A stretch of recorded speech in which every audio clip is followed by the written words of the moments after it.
refraksi ya tadi ya, sama persiapan kacamata segala, sama pemeriksaan fisik atau ketajaman mata.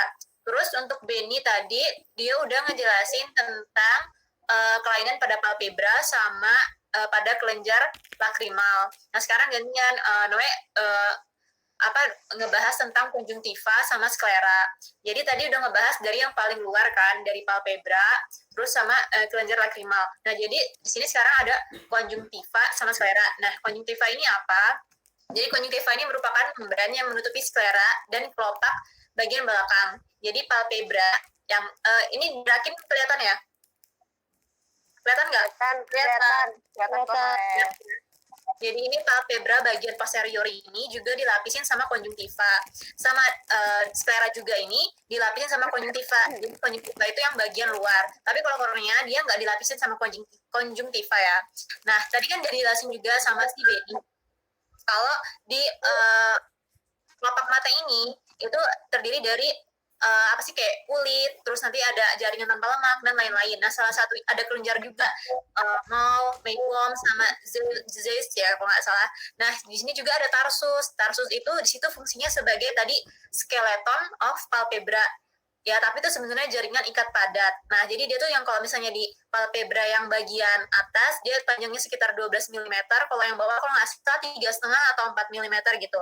Nah, makanya itu, di sini konjungtiva itu kan dibagi menjadi 3. Jadi ada konjungtiva tarsal yang menutupi tarsus. Nah, jadi dia itu ada di di sekitar palpebra. Tadi kan konjungtiva ada yang di belakang palpebra, terus ngelapisin sklera, ya kan? Nah, jadi yang dia di bawah palpebra ini, dia ini namanya konjungtiva tarsal. Nah, ya. Bentar ya. Nih. Inferior palpebral conjunctiva. Ini conjunctiva palpebral yang tarsal. Terus yang ini yang tarsal yang bagian superior, palpebra yang superior. Terus ada lagi conjunctiva bulbi. Nah, kalau conjunctiva bulbi ini yang menutupi sklera dan mudah digerakkan dari sklera di bawahnya. Nah, jadi dia menutupi sklera, di lapisan yang paling luar dari sklera. Sedangkan ada juga conjunctiva fornix, yang mana conjunctiva fornix ini tuh merupakan peralihan dari conjunctiva tarsal dengan conjunctiva bulbi. Nah, jadi di sini nih yang ada di sekitar bawah-bawah sini. Nah, terus itu sedikit aja tentang konjungtiva. Nah, untuk penyakit-penyakit yang ada di konjungtiva sesuai dengan SKDI, ada benda asing di konjungtiva, kompetensinya 4. Jadi kalau benda asing di konjungtiva ini kan tadi seperti yang udah dibilang, konjungtiva itu sebenarnya lapisan paling luar. Jadi kalau misalnya ada benda asing di konjungtiva, kadang sebenarnya orang-orang itu bisa mulai tetap dikeluarin, soalnya kalau aku juga sering kayak gitu, misalnya kelilipan dikeluarin sendiri juga nggak masalah gitu loh. Nah, kecuali kalau dia agak nancep kali ya, jadi susah banget. Nah, yang ini laserasi konjungtiva ini harusnya adanya. Laserasi konjungtiva ini dia kalau aku searching tadinya di Google pakai PDF belakangnya. Nah, jadi laserasi ini maksudnya apa? Jadi dia tuh ternyata masuk ke trauma bola mata, terus dia masuk ke klasifikasi BED Birmingham apa gitu, lupa ada di catatan ini.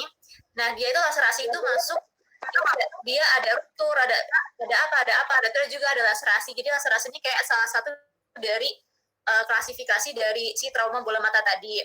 Terus ada perdarahan subkonjungtiva, terus ini 4, dan kalau yang kompetensi 3B ini berarti dia kemampuan kita, kalau tadi yang 4 kan bisa sampai tata laksana, tapi kalau dia tingkat kemampuannya 3, dia hanya bisa mendiagnosis, terus melakukan penata laksanaan awal, terus dirujuk. Dan kalau misalnya dia 3A, dia bukan gawat darurat, kalau 3B, dia gawat darurat. Jadi ini laserasi konjungtiva ini termasuk gawat darurat. Jadi kalau misalnya ada pasien dengan laserasi konjungtiva, di situ kita bisa mendiagnosis awal, terus kita tata laksana awal, bisa kita kasih antibiotik broad spectrum dulu, nanti mungkin ada penjelasannya lagi, terus itu kita rujuk, entah untuk dilakukan konstruksi ke spesialis mata, bisa jadi dijahit atau apa kita nggak tahu. Terus ini ada kemosis, follicle, papilla sama flicten, terus ada konjungtivitis, ini peradangan di konjungtiva, terus ada ophthalmia neonatorum, jadi ini kelainan mata pada bayi yang baru lahir sekitar di bawah 1 bulan, terus ada pigmecula, terus ada pterygium, ada mata kering sama ada tumor konjungtiva. Ini untuk konjungtivanya. Terus kalau untuk sklera, nah jadi kalau sklera, jadi sklera itu apa? Merupakan lapisan putih yang kuat dari lapisan fibrosa. Dia terbentuk dari lapisan fibrosa dari bola mata yang meliputi 5/6 posterior bola mata. Nah, jadi ini terdiri dari episkleritis sama skleritis. Skleritis, jadi peradangan pada skleritis sama episkleritis. Kalau episkleritis itu, episklera itu merupakan bagian antara sklera sama konjungtiva. Kan tadi konjungtiva paling luar, baru sklera. Jadi episklera itu ada di antaranya. Nah, langsung aja. Yang ini materi yang pertama, benda asing di konjungtiva atau corpus alienum. Jadi etiologinya itu karena adanya benda asing dari luar. Bisa karena serpihan kayu, serpihan debu, atau mungkin hewan. Jadi bisa jadi benda yang tumpul, bisa juga tajam sih, tapi biasanya kecil. Nah, terus ini, jadi dia bisa kena konjungtiva, bisa kena kornea, bisa kena lensa, sama juga bisa kena sklera. Tapi kan ini karena pada konjungtiva, berarti ya ngebahasnya tentang konjungtiva aja. Kalau yang benda asing yang bisa ke kornea atau lain sebagainya mungkin ada di bawah lagi, bagiannya Hana atau Nirvana mungkin. Terus, karena adanya benda asing ini bisa, benda asing kan disebut sebagai antigen juga, dikenal sama tubuh. Dia bisa menyebabkan, terjadinya reaksi inflamasi. Ya, reaksi inflamasi nanti timbul sitokin kayak histamin, dia bisa jadi dilatasi nanti dia agen-agen leukosit datang ya kan, terus ya nyebabin ya inflamasi lah pokoknya. Terus bisa nyebabin udem juga, karena di situ kan terjadi dilatasi, jadi pembuluh darahnya di situ juga lebih banyak juga yang ke situ kali. Ya udah, gitu. Terus ada sel darah putih yang juga dilepaskan, terus mengakibatkan reaksi pada kamera oculi anterior. Jadi kamera oculi anterior ini ada di depan lensa, di bawah kornea, kayaknya gitu. Jadi itu bisa nyebabin ada reaksi di situ. Nah, kalau ini misalnya kejadian lebih lanjutnya ya, bisa terjadi infiltrat kornea. Ini berarti ini di kornea ya. Benda asingnya. Jika tidak dihilangkan, benda asing dapat menyebabkan infeksi dan menjadi ulkus atau nekrosis jaringan. Nah, ini kalau trauma pada konjungtiva jarang menyebabkan kebutaan, sedangkan trauma pada intraokular dan intraorbita dapat menyebabkan penurunan tajam penglihatan. Kalau gejala dan tandanya, sensasi benda asing kayak mengganjal, terus kemerahan pada sekitar benda asing. Nah, kalau diagnosisnya bisa lewat inspeksi mata aja, dilihat dengan pen light atau slit lamp untuk mencari material benda asingnya. Udah segampang itu sih, pasti gampang kalau dilihat dari konjungtiva. Cuman kalau emang sudah dideteksi, mungkin bisa dengan sinar X, bisa dilihat gambaran radio opak. Kalau CT scan aksial bisa dilihat gambaran radio lusen. Terus kalau selanjutnya tata laksananya, jadi kalau kata kakak koas, dia bilangnya kayak gini, kalau misalnya kalian koas, itu yang sebenarnya yang paling penting itu kalian belajar tentang keterampilan klinis sama tata laksana. Jadi di sini tuh kayak pinginnya tuh waktu lihat koas corner ini kayak pingin ngebahasnya tentang tata laksananya aja gitu loh, sama yang etiologi dan patofisiologi, patogenesis itu pasti penting, tapi kayaknya kalau udah ke tahap koas sih kayaknya tentang klinisnya aja gitu. Nah, jadi kalau misalnya tata laksana nih ada penyakit kayak gini nih, misalnya benda asing di konjungtiva, walaupun sebenarnya biasanya jarang sih kayaknya kalau konjungtiva. Nah, tata laksananya ya gampang yang ngeluarin benda asing tersebut. Nah, kalau misalnya terletaknya superficial, kayak di palpebra, konjungtiva, kornea, itu bisa dilakukan irigasi bisa pakai NaCl kan. Terus diambil dengan bisa juga, misalnya kalau emang belum keluar dikasih anestesi topikal, ditetesin, terus nanti diambil pakai cotton tip aplikator. Aku pernah step nggak pakai anestesi, langsung diambil aja pakai tisu. Terus instrumennya bisa pakai pinset, jarum split, atau insulin. Mungkin ini kayaknya kalau udah agak nancep. Terus arah pengambilannya dari tengah ke tepi gitu. Jangan lupa harus steril. Terus yang kalau misalnya bendanya bersifat magnetik, ini dari dari ini nih, jurnal ini nih. Kalau dia benda bersifat magnetik, maka dapat dilakukan dengan magnet portable. Kemudian diberi antibiotik lokal, sikloplegic, dan mata dibebat dengan kasa steril dan diperban. Udah. Terus yang ini laserasi konjungtiva. Tadi laserasi konjungtiva kompetensi berapa? 3B kalau nggak salah. Nah, jadi laserasi konjungtiva ini sebenarnya kayak luka kayak gitu, luka akibat benda tajam. Nah, di sini ada nih. Ya, beberapa trauma mempunyai mekanisme kompleks. Nah, agar memudahkan diagnosis dari trauma yang ada di mata itu, maka ada Birmingham Eye Trauma Terminology yang menyamakan istilah diagnosis dengan membagi berdasarkan jenis objek dan bentuk trauma. Jadi jenis objeknya itu bisa objeknya tumpul atau objeknya tajam gitu, dan bentuk traumanya seperti apa gitu. Nah, terminologi ini kan kayak apa sih, terminologi bahasa ya. penamaan, bisa bilang penamaan. Jadi kalau ruptur itu robek. Nah, ada juga yang laserasi itu dia luka akibat benda tajam gitu. Nih, laserasi adalah luka yang mengenai seluruh ketebalan dinding bola mata yang disebabkan oleh benda tajam. Keadaan ini akan menimbulkan adanya trauma penetrasi ataupun trauma perforasi. Penetrasi berarti kayak tusukan, kalau perforasi kayak memanjang gitu kali ya. Luka terjadi akibat mekanisme dari luar ke dalam mata. Full thickness wound of the eyeball. Jadi ini ketebalan yang penuh, luka ketebalan yang penuh dari dinding mata. Dinding matanya kan tadi robek ya, kelihatan gitu, full thickness gitu kali ya. Sering ditemukan prolaps jaringan juga. Ini kalau laserasi. Cuma entah takut salah juga nyari sumbernya. Ini kan laserasi konjungtiva. Konjungtiva itu kan kayak yang paling luar, tapi entah kedalaman atau kurang tahu juga sih. Tapi aku nyarinya laserasi konjungtiva ya. Nah, ini untuk diagnosisnya, ini dari Cartita Selecta. Jadi untuk jadi kalau mau diagnosis itu laserasi bisa dilihat dari objek penyebab trauma ya. Kalau misalnya dilihat dari foto tadi kayaknya dari benda tajam kan, karena itu udah panjang. Kalau tumpul nggak mungkin bisa sepanjang itu. Dan kayaknya kedalaman juga. Jadi bisa dilihat dari bentuk lukanya itu dia, atau tanya aja langsung ini lukanya kenapa gitu. Kalau misalnya dia dari benda tumpul, dilihat dulu dia terbukanya full thickness nggak gitu. Kalau misalnya dia full thickness, oh berarti kemungkinan kalau dia full thickness iya berarti dia ruptur, kalau enggak berarti contusio. Ini terminologinya, cuman nggak aku masukin di sini. Terus ada lagi kalau misalnya penyebabnya tajam, dinding bola mata terbuka full thickness, terus ditanya di sini apakah objek meninggalkan bola mata. Apakah objek nggak nempel di bola mata gitu. Oh misalnya kalau enggak berarti dia IOFB. Terus kalau misalnya iya, oh iya, terus lukanya apakah sama luka sama kali gitu ya. Terus kalau iya berarti dia lukanya penetrasi. Kalau misalnya dia enggak berarti dia perforasi. Oh jadi luka yang dimaksud dengan penetrasi itu berarti masih ada objeknya. Kalau perforasi itu udah nggak ada objeknya gitu kali. Terus ini kalau misalnya dia partial thickness, berarti dia laserasinya ya parsial gitu. Ya udah, tapi ini kan 3B ya. Jadi kita langsung ke tata laksana aja. Jadi kita nggak mungkin nanti ngejahit mata atau apa gitu, kayaknya enggak. Jadi kita cuman ngasih obat-obatan antibiotik topikal broad spectrum aja kayak gini. Jadi kalau misalnya ada trauma pada laserasi konjungtiva kayak gitu, bisa dikasih anti tetanus, antibiotik topikal broad spectrum. Selanjutnya mata ditutup dan dikirim ke dokter mata untuk dilakukan pembedahan. Terus juga nggak boleh dikasih salep mata steroid lokal. Jadi dikasih antibiotik sama anti tetanus. Terus tindakan rekonstruksi guna mencegah perburukan prognosis dan mengembalikan kualitas hidup pasien ini udah ke dokter mata. Nih. Indikasi untuk dilakukan rekonstruksi itu kalau misalnya mengganggu dan serta menimbulkan gejala. Nah, selanjutnya lanjut ke perdarahan konjungtiva. Jadi kalau perdarahan subkonjungtiva juga masuk ke kompetensi 4. Karena perdarahan subkonjungtiva ini dia perdarahan yang disebabkan oleh pecahnya pembuluh darah arteri superficial. Jadi dia di luar. Jadi dia ada di bagian di bawah konjungtiva. Ya, nih. Merah kan bercak merah yang terdapat pada konjungtiva atau yang biasa disebut dengan mata merah yang terjadi akibat pecahnya pembuluh darah yang terdapat di bawah lapisan konjungtiva. Nah, arterinya apa aja? Yaitu ada arteri konjungtiva atau arteri episklera. Jadi pecahnya itu nggak disadari. Tahu-tahu matanya udah merah aja. Tapi kan ini buat kepanikan kan buat pasien. Pasti dia datang gitu ke dokter buat nanya. Tapi sebenarnya ini nggak parah.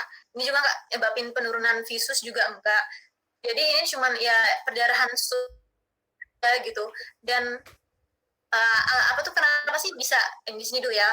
Etiologinya kenapa sih kok bisa tiba-tiba terjadi pendarahan subkonjungtiva itu bisa terjadi secara spontan. Misalnya orang tua dengan aterosklerosis. Ya, jadi dengan aterosklerosis kan berarti kandungan kolesterolnya di dalam pembuluh darah cukup tinggi kan. Nah, pembuluh darah di sekitar mata tuh biasanya tipis-tipis. Jadi kalau misalnya ada lemak ya mungkin bisa menyebabkan pecah pembuluh darah gitu. Karena di situ juga kan bisa ada terjadi endotelnya juga rusak kan kalau misalnya gara-gara kolesterol. Terus ada lagi trauma ringan. Jadi trauma ringan misalnya gosok-gosok mata nggak sadar, misalnya kekencengan gitu, akhirnya pecah pembuluh di bawah subkonjungtivanya. Terus aktivitas yang terlalu berat, batuk, bersin, mengangkat beban berat, atau defekasi dengan konsistensi keras. Terus pasien dengan hipertensi atau kelainan pembuluh darah seperti faktor koagulasi. Kalau misalnya ada gangguan faktor koagulasi, berarti kan darahnya terlalu encer gitu misalnya. jadi lebih mudah gitu untuk apa ya, pecahnya. Terus ini juga hemofilia, sukar membeku darahnya.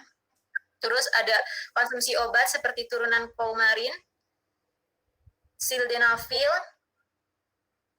sitrat, tadafi, vardenafil, pralidoxim, sama obat antikoagulan. Udah gitu aja. Nah, kalau gejala dan tandanya apa? Ada bercak merah dan terasa mengganjal, terus perdarahannya nggak disertai rasa nyeri. Jadi cuma merah aja gitu. Nah, untuk diagnosisnya bisa anamnesis, pertanyaannya yang riwayat penyakitnya apa, berdasarkan etiologi tadi, apa ada hipertensi, apa dia minum obat antikoagulan, apa dia punya riwayat hemofilia, dan lain sebagainya, pokoknya bisa nyebabin ruptur pembuluh darah pokoknya. Nah, ini ada pemeriksaan tekanan darah juga nih untuk melihat dia punya hipertensi atau enggak. Terus fundoskopi, jadi fundoskopi ini penting dilakukan untuk meningkatkan kemungkinan kelainan pada segmen posterior dari mata. Jadi kalau kelainannya ada di segmen posterior kan bisa jadi bahaya ya, ada penurunan fuse juga. Itu kan berarti di bagian retinanya atau gimana. Atau mungkin yang dia maksud cuma lensanya aja atau apa mungkin ya. Ya pokoknya fundoskopi lah. Nah, terus pada pasien dengan riwayat trauma, jika ditemukan adanya tekanan bola mata rendah, penurunan tajam penglihatan serta pupil lonjong, maka diperlukan eksplorasi bola mata untuk melihat kemungkinan adanya ruptur bulbus okuli. Udah, tata laksananya gampang kalau cuma perdarahan perdarahan subkonjungtiva, karena kan dia perdarahan di bawah subkonjungtiva doang sih, di luar doang gitu. Nah, jadi dia kompres hangat, dan konjungtiva juga kan sebenarnya bukan apa ya, jaringan yang hidup banget gitu, enggak sih, kayaknya enggak terlalu butuh perdarahan kayaknya sih. Dan jadi nggak bakalan nekrosis atau macam-macam gitu, enggak. Makanya tata laksananya di sini ini dari buku mata UI apa ya, ini dari buku, oh enggak, ini dari Kapita Selecta ya. Jadi kompres hangat aja, terus perdarahan tuh bisa diabsorpsi dan menghilang dalam waktu 1-2 minggu tanpa diobati. Jadi nggak usah diobatin karena dia nggak nyeri juga. Kalau dari buku mata UI di 1-3 minggu. Dia mungkin di bawah 3 minggu lah. Kalau misalnya belum hilang dalam 3 minggu, ya berarti mungkin bukan perdarahan subkonjungtiva, tapi kurang tahu juga. Tapi pokoknya kalau di buku kayak gitu lah.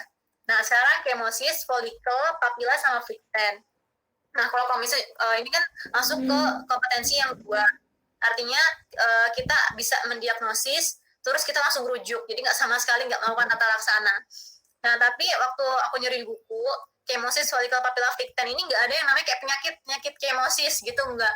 Adanya tuh kayak penyakit konjungtivitis, terus gejalanya apa? Adanya kemosis konjungtiva, adanya folikel konjungtiva, adanya papila konjungtiva. Jadi ini kayak bukan satu penyakit gitu, tapi dia tuh kayak tanda dari penyakit tertentu gitu. Nah, gini definisinya ya. Kemosis konjungtiva merupakan udem konjungtiva karena adanya transudasi pada konjungtiva. Nah, transudasi ini kan yang kita tahu ya, kayak ada eksudat atau transudat. Kalau transudat ini berarti dia udemnya itu isi cairannya encer dan mungkin jernih ya. Kalau eksudat tuh kayaknya udah kotor terus kental gitu deh kayaknya kalau eksudat. Jadi transudasi. Nah, jadi kalau misalnya pada konjungtiva berarti antara sklera sama konjungtiva kayak gini bentuknya. Terus tanpa adanya gelumbung atau benjolan bening pada konjungtiva bulbi, ini bulbi ya, kalau yang fornix itu yang ini perbatasannya ini. Nah, merupakan salah satu tanda dari adanya peradangan pada konjungtiva, atau dia tanda dari adanya peradangan pada konjungtiva, itu kalau kemosis. Nah, terbentuknya kemosis konjungtiva ini bisa secara aktif maupun pasif. Mungkin maksudnya tuh di sini karena di golongan 2 kita nggak bisa ngapa-ngapain si udem ini, kita nggak boleh insisi, kita nggak boleh robek biar airnya keluar. Pokoknya intinya kita nggak boleh ngapa-ngapain gitu. Kalau misalnya dia konjungtivitis, kita kasih obat konjungtivitis aja, habis kita rujuk kali biar gimana dok gitu kali. Terus ini apa namanya patofisiologinya, kalau aktif dia adanya peningkatan permeabilitas pada peradangan sehingga terjadi eksudat, permeabilitasnya meningkat, jadi cairannya lebih mudah keluar dari pembuluh darah, jadi dia langsung jadi kemosis itu, jadi udem. Terus kalau pasif dia akibat ketidakseimbangan antara produksi arteri, ini apalagi penyerapan vena dan drainase sistem limfatik. Jadi misalnya produksi arterinya berlebih mungkin, terus venanya kurang lancar penyerapannya, terus drainasenya juga lambat. Nggak ngerti sih sebenarnya. Terus tata laksananya itu sebenarnya nggak perlu sih tata laksana, cuman karena ada dimasukin aja. Terapi pada kemosis ditujukan, berarti terapi pada kemosis ditujukan pada penyakit yang mendasari. Jadi kan tadi kemosis itu kayak tanda gitu kan. Nah, jadi penyebab kemosis konjungtiva bisa apa aja gitu. Nah, jadi ini yang ditanganin.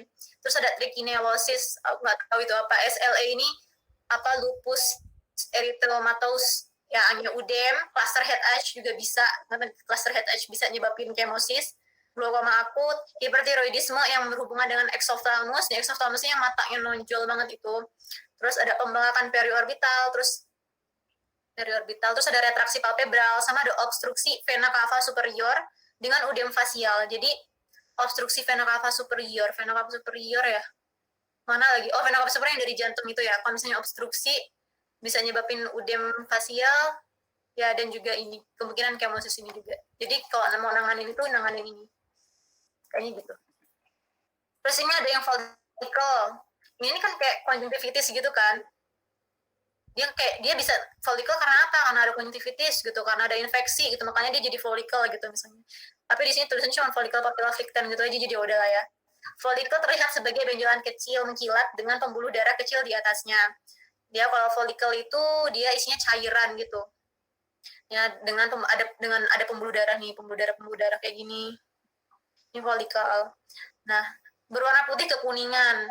Walaupun di sini kayaknya merah sih, putih kekuningannya mungkin kurang tahu, mungkin kayak nanah gitu kali ya. Dan berbentuk kubah. Secara histopatologis, follicle ini merupakan agregasi dari sel limfosit dan sel plasma. Pokoknya sel-sel hasil infeksi kali, hasil infeksi. Ya udah ya, ini nggak usah dibaca lah, baca sendiri. Terus akibat inflamasi, bla bla bla. Ini inflamasi daerah subepitelial dan berkumpul di satu titik tertentu dan membentuk nodul sentral. Nodul sentral, dan nampaklah gambaran follicle. Dah. Diagnosisnya konjungtivitis follicularis, padahal ini ada lain. Ada lagi ini materi konjungtivitis follicularis kalau di buku. Ditegakkan berdasarkan temuan klinis yang didapatkan dari pemeriksaan mukosa konjungtiva. Jadi penemuan klinis ada follicle di mukosa konjungtiva, ini namanya berarti konjungtivitis follicularis. Kenapa? Karena ada follicle. Nah, follicle biasanya ditemukan di konjungtiva tarsal superior, ya tadi tarsal ya, masih ingat ya, konjungtiva yang di balik palpebra, dan fornis anterior, berarti perbatasan antara konjungtiva bulbi sama konjungtiva tarsal. Nah, penegakan diagnosis ini berdasarkan etiologi. Jadi kalau misalnya dia dari pemeriksaan kultur didapetin bakteri apa gitu ya, berarti karena konjungtivitis bakteri. Tapi biasanya follicle itu virus kalau nggak salah. Demikian halnya dengan anamnesis. Sudah bisa ditegakkan. Ya udah gitu aja. Terus papila. Kalau aku capek, jadi aku cuma gambar doang papila sama flicten. Dah gitu. Ini kalau papila. Ini papila. Ini flicten. Soalnya kayak bakal kebahas lagi gitu loh. Di suatu tempat gitu di sini ada papila gitu. Nah ini konjungtivitis flicten. Jadi kan nanti ada materi konjungtivitis itu kompetensinya 4 juga. Dia tuh terdiri dari bakteri, virus, sama alergi. Yang mana konjungtivitis alergi ini nanti terdiri dari ini, ada konjungtivitis flicten, konjungtivitis vernal, dan lain-lain. Ini cuma karena ada muncul di sini, ya udahlah aku masukin tipnya. Soalnya nggak tahu udah buntu. Terus disebabkan karena alergi hipersensitivitas tipe 4 terhadap tuberkuloprotein, staphylococcus, dan kawan-kawannya. Terus udah belum? Oh, belum. Ini biasanya dengan gizi kurang atau sering mendapat radang saluran napas. Terus secara histopatologi terlihat ya udah sel limfosit, makrofag, neutrofil, kawan-kawannya. Terus nih konjungtivitis. Tadi yang udah dibilang ya, ada bakteri, viral, alergi. Ini banyak banget konjungtivitisnya.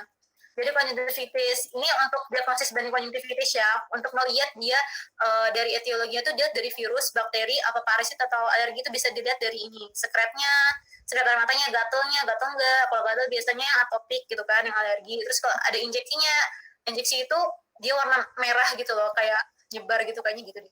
Terus ada nodul preaurikular, terus ada pewarnaannya gimana, terus usapan, terus ada sakit tenggorokan dan panas yang menyertai, ada enggak gitu. Nah gitu dilihat dari inilah pokoknya. Ya pokoknya kalau yang kita tahu kan yang paling spesifik itu ya kalau bakteri ini purulen gitu, purulen terus mukus, kental, purulen gitu. Terus kalau virus ini dia seros gitu-gitu kan, seros apa ya? Seros apa dia? Nggak tahu. Seros apa ya? Pokoknya seros. Nah terus lanjut ke yang gambaran klinis. Kalau yang gambar tadi kan dari ini kayak gambaran klinis deh, terus ini apa dong? Ini apa dong sama ini? Apa bedanya dong? Ya udah lah ya, gambaran klinis. Terus ini tanda infeksi lagi, konjungtivitas hemoragik, ini ada perdarahan. Di sini nggak ada ya tadi. Terus kemosis nih, kemosis kan disebutin di sini udem, ya udem konjungtiva. Terus eksudatnya kalau misalnya pada bakteri nih purulen, mukopurulen nih. Kalau viral jarang karena dia air serus gitu. Kalau alergi itu airnya banyak banget tapi bukan eksudat kan, berserabut, lengket, putih, alergi. Kayak susu berarti kali. Terus pseudomembran, terus dia ada pseudomembran ini. Kalau difteri, dia ada pseudomembran juga tuh di matanya. Ini kalau viral bisa jadi ada, bisa jadi enggak. Terus ini kalau folikel. Kalau pada bakteri nggak ada, virus tuh folikel ada. Terus dan lain-lainnya. Sama alergik juga. Jadi dia 3 ini aja sih kalau yang dari SKDI, bakteri, viral, alergik. Nah, ini konjungtivitis bakteri. Itu kayak kental gitu sih kayaknya. Kayaknya gitu. Terus disebabin apa aja? Ada infeksi gonococcus, bakteri gonococcus, meningococcus, staphylococcus aureus, streptococcus pneumoniae, hemophilus influenza, dan Escherichia coli. Ini kalau E. coli bisa kena sampai mata. Terus memberikan gejala sekret mukoporulen, ya karena dia bakteri mukoporulen, terus ada kemosis, udem. Bisa kadang-kadang disertai keratitis. Keratitis ini kalau masuk kornea. Terus blephari pada mata palpebra. Terus konjungtivitis bakteri ini mudah menular. Satu mata ke sebelahnya gitu. Terus ini ada bakteri akut. Aduh, aku hapus tadi. Ke bakteri akut tuh kalau nggak salah dia nggak di bawah 14 hari apa ya kalau nggak salah. Disebabkan streptococcus, terus difteri, pseudomonas, dan hampir sama aja sih konjungtivitis bakteri sama gambaran klinisnya ya.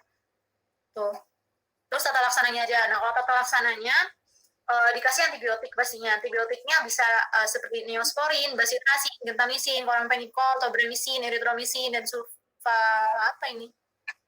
apa?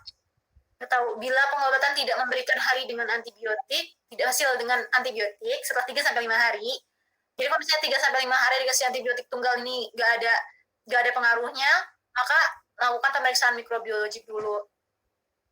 Udah. Kalau misalnya udah ketemu, dikasih di obatnya. Kalau misalnya nggak ketemu, maka dikasih antibiotik spektrum luas dalam bentuk tetes mata tiap jam.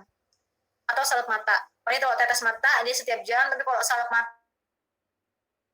dia 4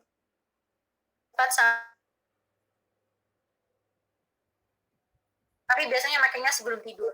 Terus apabila dipakai tetes mata, sebaiknya sebelum tidur diberi salep mata.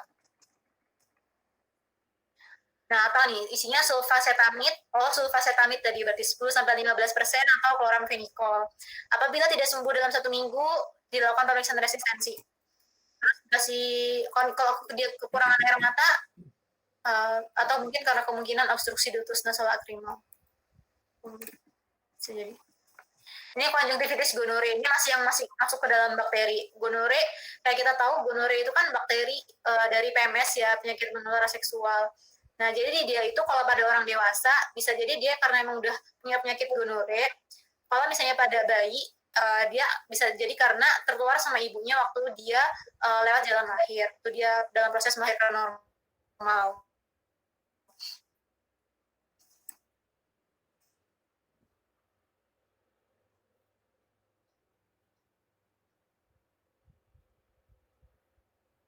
Sangat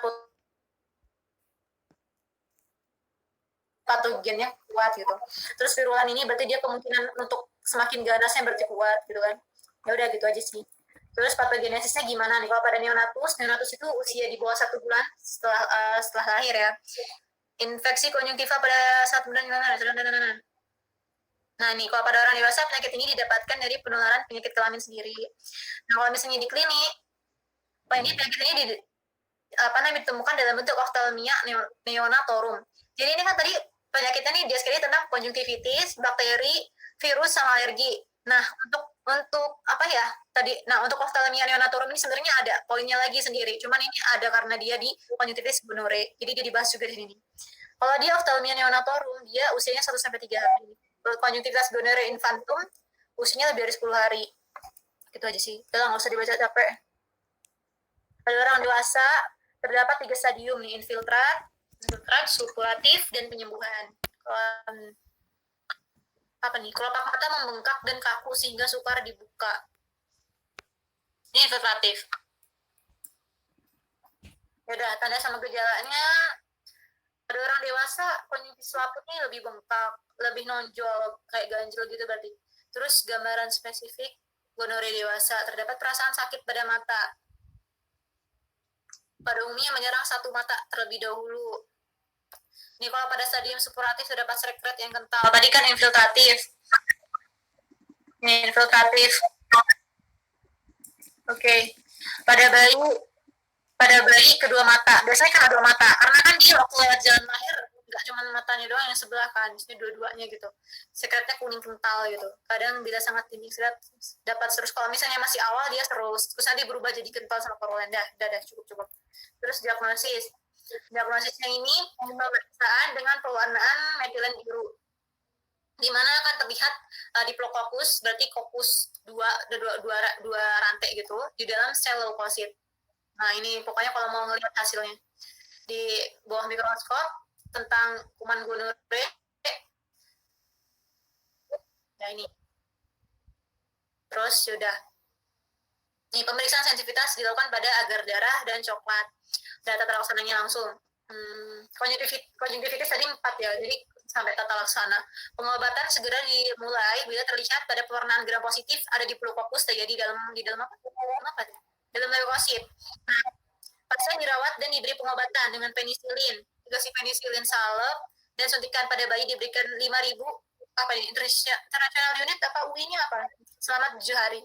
Sekret dibersihkan dengan kapas, dibersihin sama kapas, sekretnya dibersihin dulu pakai air bersih, terus atau dengan garam fisiologik, ya maksudnya NaCl, terus pokoknya dibersihin lah pokoknya matanya, terus dikasih salep penisilin gitu.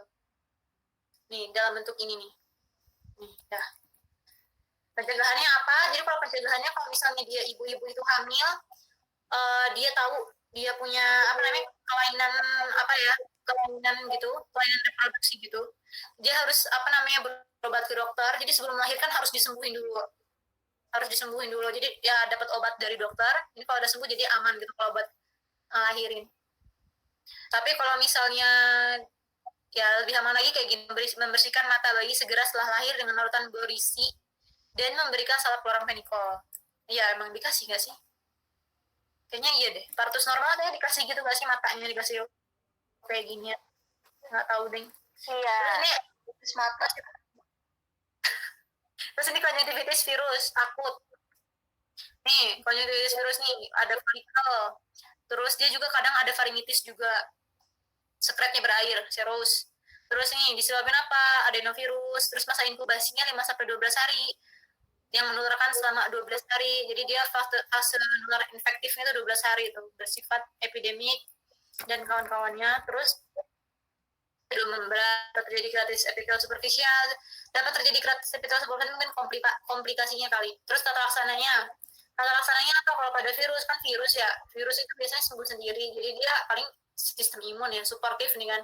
Terus diberikan kompres, astringen apa sih, terus lubrikasi, mungkin dikasih tetes mata yang buat digerin aja kali ya, nggak tahu deh. Terus pada kasus yang berat dapat diberikan antibiotik. Kalau misalnya ini untuk mencegah infeksi sekunder ya, dengan dapat diberikan antibiotik dengan steroid topikal. Oke, antibiotik sama steroid ini mungkin untuk mengurangi rasa nyeri kali ya. Langsung aja pengobatan biasanya masih. Nah, ya kan ya oke. Terus keratokonjungtivitis epidemi ini apa ya? Ya udahlah dibaca aja kayak gini gitu. Tata laksananya kok banyak banget sih. Kalau tata laksananya ini pengobatannya antivirus karena dia masuk ke virus ya. Apa sih ini? Pokoknya disebabkan sama adenovirus 8, 19, 29 sama 37. Dia epidemi, berarti mungkin cepat nyebar dan mudah menular. Tuh, yang masa inkubasi 9 hari, masa infeksius 14 hari. Jadi sampai dia tidak gejala nunggu 9 hari dulu. Terus kenapa dia karena virus sakit tenggorokan, demam. Terus apa ya? Ya udah kamu cuci tangan aja yang teratur. Terus ya gitulah, jangan deket-deket sama orang dengan penyakit kayak gini gitu. Tata laksananya apa? Alpha interferon. Ini untuk yang epidemi ini pakai pengobatan antivirus dan alpha interferon parah kali ya ini ya. Tidak umum untuk konjungtivitis adenovirus. Oh, salah. Pengobatan alpha interferon tidak umum untuk konjungtivitis adenovirus. Astringent diberikan untuk mengurangi jela dan hiperemia. Pencegahan infeksi sekunder dikasih antibiotik. Bila terlihat membran dan infiltrasi epitel diberi steroid. Kenapa? Nggak tahu. Nggak tahu kenapa. Terus konjungtivitis herpetik masih ke virus juga. Terus merupakan manifestasi primer herpes. Aduh, baca sendiri aja lah. Ini herpetik, herpes loh, herpes. Vesikel herpes. Apa sih nyeri tekan gitu kan. Terus paling obatnya ya antivirus, acyclovir kali. Sistemik apa? Gimana? Nggak tahu. Coba dibaca. Ya pokoknya ini gejala-gejalanya ada vesikel, rasa nyeri. Ya. Konjungtivitis varicella zoster. Herpes zoster ini gini. Dia vesikel isi air gitu kan, varicella gitu kan. Ya nggak sih? Nih, infeksi pada ganglion saraf trigeminus pada ganglion oftalmik, maka akan terlihat gejala herpes zoster pada mata, varicella zoster. Oh, jadi herpes simplex. Herpes simplex kali ya. Oh, beda. Jadi ini yang zoster itu loh, yang katanya kena nervus trigeminus itu terus nyeri gitu di situ. Ya udah gitu aja. Terus diagnosisnya gimana ya ngebedainnya sama apa namanya konjungtivitis yang lainnya. Ada pseudomembran, kok pseudomembran di difteri juga, bakteri difteri juga ada. Bisa jadi dia konjungtivitis bakteri akut, tapi ini virus, gimana coba ayo. Pokoknya dia ada nyari di trigeminus saja. Diagnosis, terus biasanya ditegakkan dengan ditemukannya sel giant dengan jimsa, apa tuh pewarna jimsa, terus kultur virus, terus sama sel inklusi intranuklear. Langsung kita laksana acyclovir 400 mg per hari selama berapa ini? 5 hari ya? 5 hari kayaknya. Merupakan pengobatan umum. Masa sih 5 hari, Man? Gak tahu nih, kok S ya? Terus walaupun diduga... yang bikin siapa, Noe? Ada sih sebenarnya kalau mau dicariin, teman adalah banyak banget ini. Masih udah ngantuk. Terus pada 2 minggu pertama dikasih analgetik biar hilang rasa nyerinya karena dia virus. Tadi terus dikasih salep tetrasiklin. Noe jadi putih. Terus dexamethasone dan kawan-kawannya. Ya, hati-hati ya, glaukoma ini bisa terjadi apabila dikasih steroid. Diberi preparat steroid dan anti glaukoma. Oke. Oh, bisa dikasih steroid tapi dikasih anti glaukoma juga. Ini kok layarnya putih? Oh, iya tuh? Enggak jadi. Enggak. Konjungtivitis inklusi. Apa sih ini? Gue baru lihat ya. Disebabkan oleh infeksi chlamydia. Chlamydia parasit nggak sih?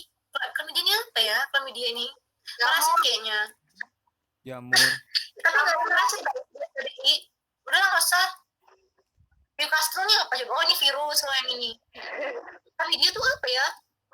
Jamur. Oh, jamur ya? Oh iya, sorry. Chlamydia. Nih. Ini ya sama, berarti dia jadi penyakit kelamin juga ya. Bisa sampai mata. Biasanya pada bayi nih, okulogenital pada bayi. 3-5 hari setelah lahir. Pokoknya kalau misalnya ada pasien bayi datang gangguan mata, curiganya ya penyakit menular seksual dari ibunya pasti, kalau nggak gonore ini chlamydia. Terus ya udah. Terus nih. Terus konjungtivitis Newcastle itu dari virus Newcastle. Jangan gambaran klinis sama dengan demam faringokonjungtiva. Berarti ini faringnya kena, konjungtivanya juga kena. Terdapat pada pekerja penerangan ini. Biasanya pertengahan dasar. Jadi kalau misalnya ada orang kena konjungtivitis dengan gambaran klinis dia sakit tenggorokan juga, konjungtivanya juga inflamasi radang gitu. Terus dia kerja di pertengahan sudah positif Newcastle gitu kayaknya. Terus umumnya penyakit ini bersifat unilateral, walaupun dapat juga bilateral. Tuh, gatel berair tuh hampir sama kayak atopik, dia di gatelnya, berairnya tuh penglihatannya kabur woy. Terus kena ada fotofobia juga. Terus ya udah, ternyata dia ada kemosis juga, sedikit sedikit. Dan udah sih gitu aja nih. Bisa kena kornea juga nih kalau pada kornea. Ya, mungkin setelah komplikasi. Iya, Oke, hemorrhagic epidemic akut, konjungtivitis hemorrhagic epidemic akut. Berarti perdarahan konjungtiva. Nggak tahu sama nggak sih sama perdarahan subkonjungtiva? Pernah nggak? Konjungtivitis yang disebabkan infeksi virus. Virus semuanya, ya Allah virus. Masa inkubasi ini cepat nih, 24-48 jam doang. Udah matanya iritasi, kayak kelilipan, sakit orbital berarti sampai ke dalam-dalam, sampai ke bola mata kali ya. Terus udah ponosis, semuanya tuh. Fotofobia, lakrimasi, berair terus matanya, nangis terus sakit periorbital, klaritis, adenopati, ada kelainan kelenjar getah bening, harus konjungtiva berkurang. Oke, udahlah. Di pengobatan antibiotika, virus ini ditularkan oleh kontak orang, optik, dan tempat tidur. Jadi hati-hati kalau misalnya nginep di hotel, bersihin dulu. Terus pengobatan antibiotika spektrum luas, sulfacetamid. Diberi jangan sulfacetamid ya. Ingat, sulfacetamid. Sekarang konjungtivitis alergi.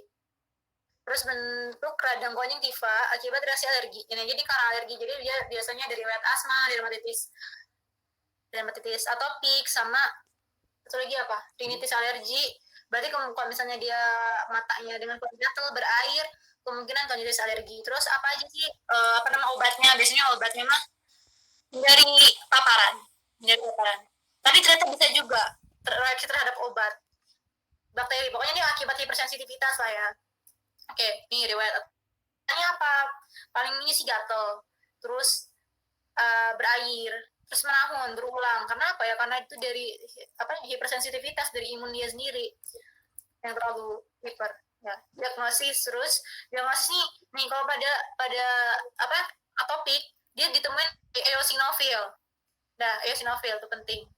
Sel plasma, limfosit, basofil ini pasti nemu sih kalau misalnya pada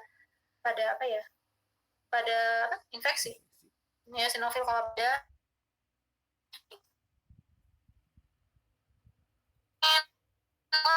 Juga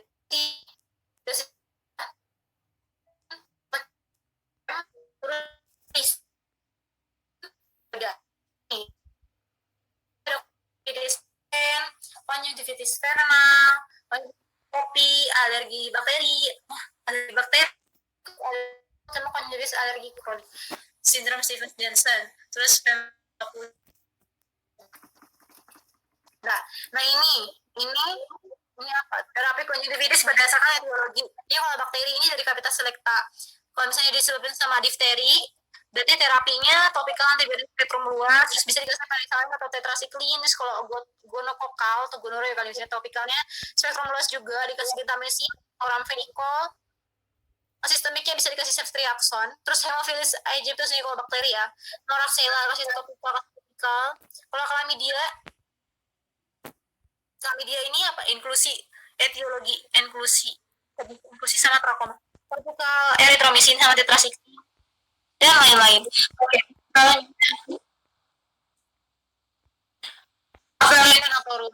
Ini ada sendiri kan? Tuh, konjungtivitis purulent hiperakut terjadi pada bayi di bawah 1 bulan akibat jalan lahir disebabkan non infeksi, bisa kalau non infeksi bisa argenti, iritasi akibat nitras argenti. Dari mana nitras argenti? Dapat mengakibatkan konjungtivitis kimia terjadi 24 jam. Saat ini nitras argenti tidak dibuang lagi dan diganti dengan neomycin dan chloramphenicol tetes mata. Oh, kayaknya dia ini nitras argenti ini kalau misalnya pada bayi baru lahir suka dikasih profilaksis antibiotik gitu kan, mungkin ini kali malah jadi konjung ini kali jadi oftalmia nih, bukan konjungtivitis jadi konjungtivitis deh. Ya udah. Terus dia infeksi, kalau misalnya infeksi bisa karena bakteri, staphylococcus, masa inkubasi lebih dari 5 hari. Chlamydia, masa inkubasi. Tanda dan gejala bola mata sakit dan pegal, tapi karena pada bayi kan kita nggak tahu ya. Bola matanya mengeluarkan belek, kotor, dan bentuk purulent nih bentuk bayi. Nih dia keluar kuning-kuning kayak gini nih. Ini sepanjang matanya pasti isinya sekret sama gitu kayaknya. Mukoid, kental, muka purulent kayak pada bakteri ya. Emang bakteri nggak sih? Pasti nggak jelas ya aku tuh. Emang bakteri. Kalau mata bengkak, kornea dapat terkena herpes simplex virus. Jadi dia tahu dia sakit, dia kan ke dokter. kasih obat tambahan sebelum melahirkan. Terus dapat dicegah dengan mengobati menghalau penyakit penularan seksual ibu. Akhirnya dokter kebidanan, dokter obgyn kalau perlu mempertimbangkan kelahiran melalui bedah SC. Nah gitu aja. Pinguicula. Nah kalau pinguicula, jadi ada pinguicula sama ada pterygium. Nah kalau pinguicula, ini dia kompetensinya 2 kalau nggak salah. Nih, benjolan pada conjunctiva bulbi yang ditemukan pada orang tua. Berarti pinguicula ini pada orang tua. Sama sih pterygium juga pada orang tua, biasanya pada petani yang suka kena sinar UV, yang suka kena debu. Biasanya kayak gitu kan, waktu kemarin di blok apa sih lupa. Blok inilah, nggak tahu nih. Pinguicula merupakan benjolan pada conjunctiva bulbi yang ditemukan pada orang tua. Nih, rangsangan sinar matahari, debu, angin panas. Tetap bercek ini di kelopak mata. Udah, cepat. Nah, tidak perlu diberikan pengobatan, akan tetapi bila terlihat ada tanda peradangan atau pinguiculitis, dapat diberikan obat-obat anti radang. Karena ini 2 langsung rujuk aja. Tuh. Ya, bisa dilihat apa ini gambarnya pada conjunctiva bulbi. Terus pterygium. Pterygium ini kayak gini, ada fase-fase apa grade-grade-nya. Kalau misalnya dia bisa sampai nutupin pupil, nggak nutupin pupil, nggak ngelewatin limbus ini nih ya, perbatasan antara kornea sama sklera, limbus ini. Pterygium, pertumbuhan fibrovaskular, berarti dia dari lapis fibrosa, dan juga ada perdarahan yang vaskular kayak gini, kayak gitu, kayaknya gitu. Terus invasif, jadi maksudnya invasif itu dia bisa berkembang gitu kayaknya. Terus pertumbuhan ini biasanya terletak pada celah kelopak bagian nasal. Pokoknya gitu. Temporal conjunctiva yang meluas ke kornea berbentuk segitiga. Bentuknya segitiga ini. Ada apa sih? Apa sih kubus? Apa sih? Puncak kali ya, puncak di bagian sentral atau di daerah kornea. Terus nih grade 1, dia nutupin sklera tapi belum ngelewatin limbus. Kalau grade 2, dia udah menutupi kornea tapi dia nggak mencapai pupil. Berarti dia udah ngelewatin limbus pasti. Terus grade yang ketiga, dia nutupin pupil. Berarti dia mengganggu aksis penglihatan. Udah, itu ada 3 grade aja di sini. Ini dari Capitas Selecta. Terus ini pterygium, bisa meradang. Dan dia terjadi iritasi akan berwarna merah dan mengenai kedua mata. Nih, bisa karena debu, sinar UV, udara yang panas, terus etiologi tidak diketahui dengan jelas, diduga merupakan suatu neoplasma, diduga ya, jadi masih nggak jelas sekali. Diduga merupakan suatu neoplasma atau suatu radang atau degenerasi. Ya, pterygium dapat tidak memberikan keluhan atau akan memberikan keluhan mata iritasi merah dan mungkin menimbulkan astigmatis, misalkan dia nggak rata tuh, jadi cahaya masuknya juga terganggu. Akan memberikan keluhan gangguan penglihatan. Kata laksananya tidak diperlukan pengobatan karena recurrent, jadi mungkin setelah misalnya dibedah di insisi dia timbul lagi mungkin, terutama pada pasien yang masih muda. Bila pterygium meradang, bisa dikasih steroid atau thalassemata decongestan. Decongestan vasodilatator apa ya, nggak tahu. Apa kebalikannya? Decongestan apa sih, pelega kalau nggak salah, apa ya, pengobatan pterygium. Vasodilatator itu ya nggak tahu lah pokoknya gitu.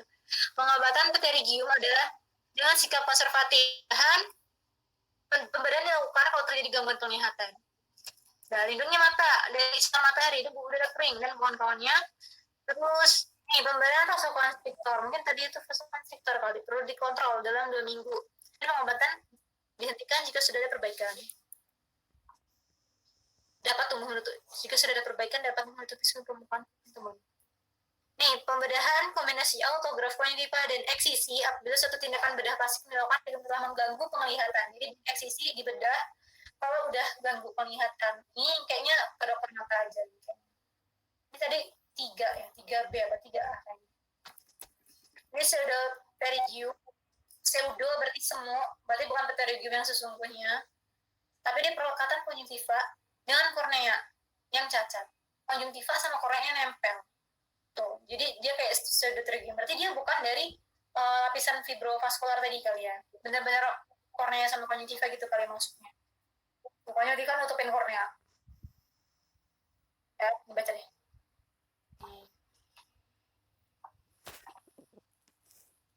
Bisa diselipin sonde di bawahnya. Perbedaan dengan pterygium adalah selain kelotaknya, pseudopterygium tidak harus pada celah kelotak, tidak harus pada celah kelotak atau visura palpebra, dapat diselipin sonde di bawahnya. Kurang paham sih aku juga, tapi gimana ya, pahamin aja lah, diapalin gitu. Pada anamnesis pseudopterygium selamanya adanya kelainan kornea sebelumnya. Pada anamnesis pterygium selamanya adanya kelainan kornea sebelumnya, seperti ulkus kornea. Berarti dia pseudopterygium ini mungkin bisa diagnosis kayak gitu kalau salah satunya dengan riwayat adanya kelainan kornea. Jadi mungkin kalau ada ulkus kornea, artinya kan korneanya pasti luka. Kalau dia luka, mungkin dia ada kena konjungtiva, lengket, nempel gitu. Mungkin kurang tahu juga sih. Mungkin. Gitu. Ini mata kering. Ini mata kering, conjunctivitis dry eyes. Mata kering atau namanya lainnya keratokonjungtivitis sika. Adalah suatu keadaan keringnya permukaan kornea. Kornea, bukan sklera, bukan sklera. Ya bukan sklera, karena di atas sklera ada konjungtiva. Jadi permukaan kornea dari konjungtiva yang diakibatkan berkurangnya fungsi air mata. Oke, ini bisa. Siapa ya? Jadi kenapa bisa konjungtivitis dry eyes? Ini disebabkan sama defisiensi komponen lemak air mata. Kenapa komponen lemak air mata bisa defisiensi? Karena adanya blefaritis yang menahun. Karena adanya distikiasis dan akibat pembedahan kelopak mata. Membuat produksi lemaknya jadi berkurang juga akibat pembedahan misalnya. Kalau blefaritis ini kan peradangan di kelopak mata yang menahun, tadi bisa menyebabkan kekurangan komponen lemak air mata. Kenapa ya? Nggak tahu. Tanya yang punya materi blefaritis. Nggak tahu beneran, maaf. Terus defisiensi kelenjar air mata bisa jadi karena sindrom Sjogren.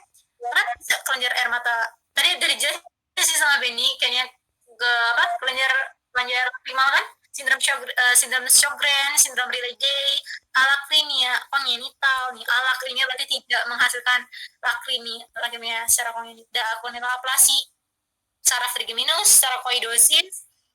Ini makanya air mata, obat-obat diuretik nih, obat-obat diuretik kan yang buat pipis, terus itu punya kekurangan cairan, akhirnya kalau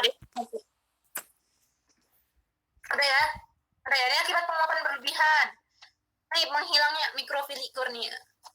Pasien akan mengeluh gatal, kenapa? Karena dia kalau misalnya dermatitis atopic itu kan kulitnya kering makanya gatal ya, mungkin kayak gini juga kali ya di sini. Jadi gatal karena dia terlalu kering, penglihatannya bisa kabur, terus dia silau, ya udah. Mata akan memberikan gejala sekresi mukus kan kental tadi ya, yang berlebihan, sukar menggerakkan kelopak mata karena kering ya, jadi mungkin nggak lembab, jadi apa kayak lubrikannya gitu nggak ada gitu kan, jadi susah. Terus dan terdapat erosi konjungtiva bulbi udem, nanti apa ya, kemosis, hiperemik menebal dan kusam, dan benang-benang mukus. Kita pakainya uji Scheimer, dimana bila resapan air mata pada kertas Scheimer kurang dari 5 menit, berarti dianggap abnormal. Harusnya dia lebih dari 5 menit. Berarti air matanya kurang. Tata laksana, pengobatan tergantung pada penyebabnya dan air mata buatan yang diberikan selamanya. Tata laksananya cuma dikasih air mata buatan. Ya, tumor konjungtiva. Tumor konjungtiva ini nomor 2. Aku juga tadi nyari sendiri kan, tumor konjungtiva PDF susah ternyata nyarinya. Karena ini 2, jadi ya udah alhamdulillah. Karena dia tumor konjungtiva, kebanyakan tadi nemunya tumornya di bagian palpebra, di bagian lain. Kalau konjungtiva tuh kan dia kayak cuma lapisan terluarnya gitu doang ya. Ada sih tadi yang kayak hitam doang gitu, kayaknya kayak semacam apa ya, melanoma atau apa kali. Nih konjungtivanya. Nih ya, konjungtiva. Ini lokasinya eksternal, intraokular, ada retrobulbar. Jadi kalau tumor yang eksternal itu ada yang palpebra sama konjungtiva. Kalau konjungtiva ini ada neoplasia squamosa, ada permukaan okular OSSN, pyogenic granuloma sama papilloma squamosa sama nevus melanositik. Nevus melanositik berarti cuma di matanya, di konjungtivanya tuh ada bercak hitam gitu yang kayak nevus melanositik gitu lah. Udah di tumor eksternal. Nih, tumor eksternal dia tumbuh di bagian luar mata, tumor kayak palpebra sama konjungtiva. Nah, dia tumor intraokuler, berarti ini ada di bola mata, di dalam bola mata. Tapi kalau retro kan di belakang, berarti dia di belakang bola mata. Berarti ke saraf-saraf optikus dan kawan-kawannya gitu kayak mungkin. Terus tumor eksternal ini tadi ya terjadi di palpebra konjungtiva. Kalau pada palpebra kayak menunjukkan masa normal pada daerah sekitar mata dan kelopak mata. Ya, langsung ke konjungtiva aja. Tapi kalau di konjungtiva, tumor yang sering muncul adalah karsinoma, kanker berarti karsinoma konjungtiva dan maligna melanoma konjungtiva. Maligna melanoma konjungtiva ini tumor. Udah, nih. Terus tumor di daerah konjungtiva dan sekitar kornea umumnya berasal dari lapisan epitel dan sel melanositik, artinya sel yang menghasilkan pigmen. Mungkin dari iris atau gimana? Kok bisa ada? Oh, ada juga di sini non melanositik. Yaitu ada dari SCC, squamous cell carcinoma. Ya kali yang ngasih SCC itu granuloma konjungtival dan nefus. Kalau yang lesi sel melanositik ini rata-rata tidak menunjukkan perubahan ke ganas. Ada yang perlu dipertimbangkan pada tumor eksternal. Meskipun dia nggak jinak, bukan berarti dia aman, karena bisa agresif. Terus tumor ini, kayak agresif itu tadi, yang bisa bola matanya hilang gitu, gara-gara dia ditumbuhin tumor gitu. Terus tumor di daerah eksternal akan berbahaya jika mampu menyebar ke daerah perineural, ke daerah saraf mungkin maksudnya retina gitu. Waspada jika tumor tersebut berada di lokasi yang tidak menguntungkan. Misalnya daerah kantus, karena selain susah dilakukan eksisi, hal tersebut juga akan mengganggu fungsi aliran air mata. Masalah kantus ini berarti ini ya, lubang kelenjar lacrimal ya, kantus namanya. Kadang-kadang ada keterlibatan otot skeletal pada jaringan sel tumor tersebut. Otot skeletal berarti apa? Otot palpebra kali. Episcleritis selanjutnya. Episcleritis tadi, episcleritis sudah masuk ke sklera, jadi konjungtiva berakhir di tumor konjungtiva.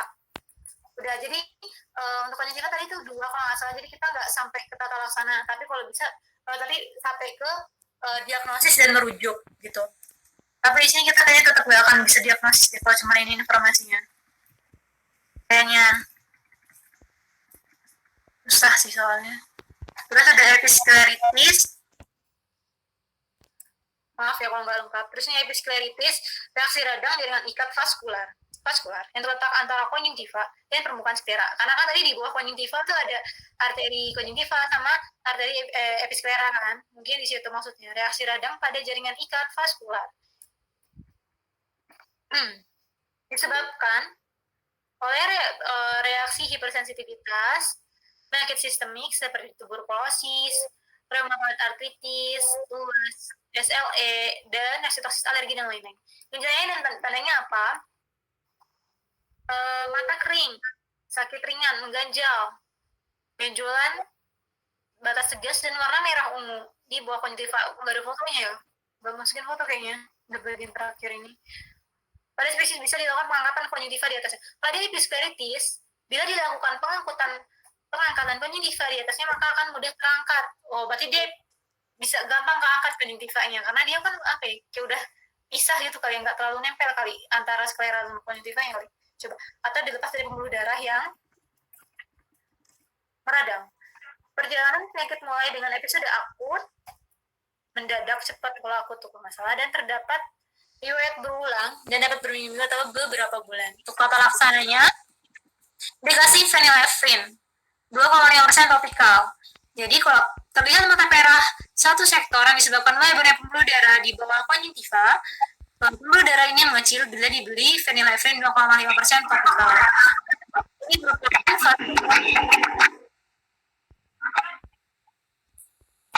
kalau berat bisa dikasih kortikosteroid tetes mata atau sistemik. Atau juga salisilat. Bisa berulang. Jadi episcleritis ini bisa berulang.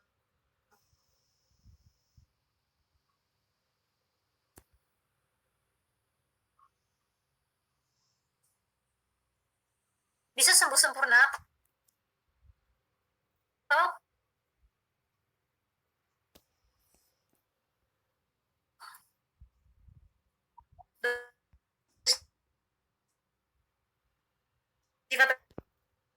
resisten ini biasanya disebut penyakit jaringan ikat.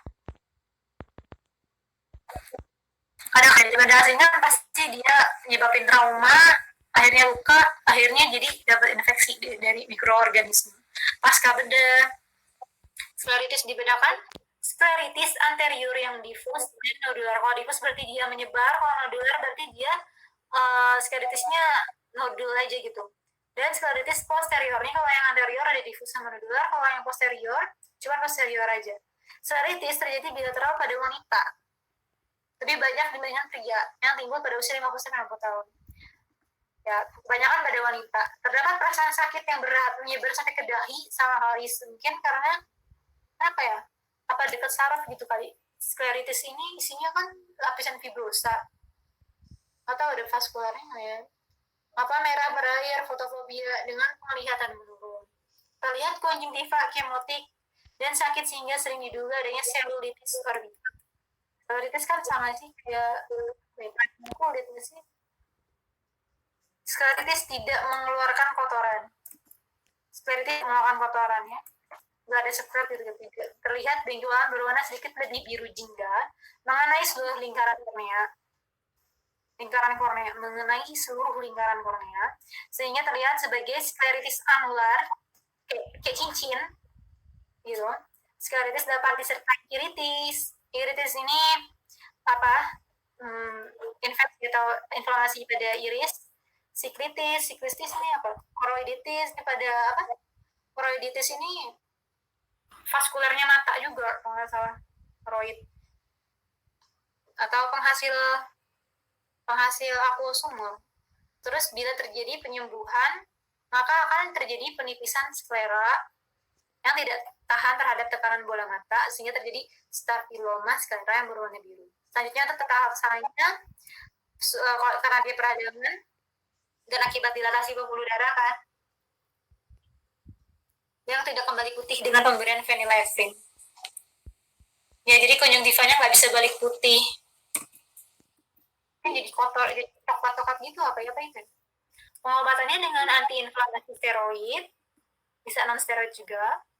Terus obat imunosupresif kalau ternyata dia dicek sama alergi, ya udah. Penyulitnya apa? Pasti glaukoma ya kan, karena dia gak bisa dikasih steroid. Kalau glaukoma susah kan. Proptosis, katarak, ablasi, retina eksudatif penyulitnya. Bisa jadi seperti uveitis ini peradangan pada apa? Ya. Lensa. Nah, pada skleritis akibat terjadinya nekrosis sklera atau skleromasia, maka dapat terjadi perforasi pada sklera. Proses penyembuhan kornea, yaitu nyerinya kornea yang dimulai dari bagian sentral. Ini proses penyembuhannya. Berarti obatnya apa dong?